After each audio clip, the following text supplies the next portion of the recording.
Are you planning to install something like this on your own? Stay tuned. Guys, so today I received this. Ito yung nilalagay dito sa ilalim para umilaw yung floor. So tara, install natin to. This actually comes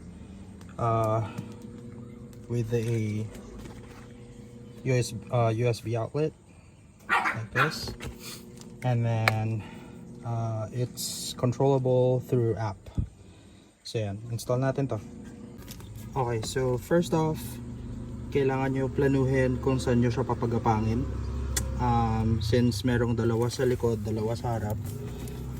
Tapos nandito yung pinaka module nya. Tinanggal ko tong panel na to, which is ipupul mo lang naman yan, wala naman tornilyo yan. So nandito yung module natin sa ilalim dahil dito ko siya isasaksak sa USB na to. Yan. So para itago yung wire, dito ko siya pinasok sa ilalim na to papunta sa likod.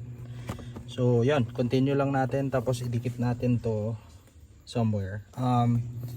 The only thing that I can see na mapapaglagyan niya is ito sa harap. Yan. Sa likod naman, doon siya sa parang bakal na ganito ng driver and passenger seat. So yan, install lang natin to, tapos let's test it out. Okay, so we're done with the back. As you can see, zinip tie ko siya dito. Ito yung sa driver seat. The reason why zinip tie ko siya is because I know for a fact na eventually bibigay itong 3M na to. So yan, yun yung sa driver seat. Ito yung sa passenger seat. Ayan, so if you take a look at this, ito siya, zinip tie ko rin siya. Ayan, I'm not sure kung nakikita nyo, pero yun, zinip tie ko rin siya sa bakal ng passenger seat. So next up would be yung harap naman. Okay guys, so we're done installing it sa harap. So dito ko siya nilagay para kahit magpalit ka ng air filter, matatanggal mo siya. And then sa driver's side, nandun siya.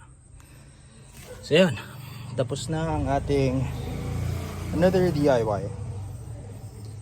Ito siya sa likod.